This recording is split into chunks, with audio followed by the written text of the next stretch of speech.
जय जगन्नाथ समस्त को मो नमस्कार। आज मो पुअर 12तम जन्मदिवस। ये मोर दुई भाउज आ सान बो मिसी पूरी डालमा खीरी चूली रे बनाउछन्ती, कारण चूली रे बनैले टिके अधिक सुआदिया लागि थाए। एठी मोर पुतुरा भाई माने वाल डेकोरेशन करछन्ती। मु एठी चकपाय गडा खोली प्लेट रे केक परी गोटे गोटे सजै देली, कारण केक कटा प्रथाटी आमर बंद करा जाइछि।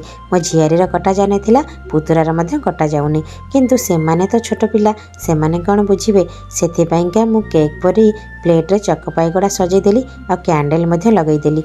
पुओ को मना करिथिली तो कैंडल लिभेइबुनी बोली, से मध्य लिभे नथिला।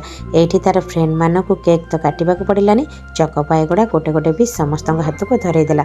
सेमाने मध्य बुझी गले, केक रो स्वाद भी तांका पाटे को आसला, सेमाने बुझी गले।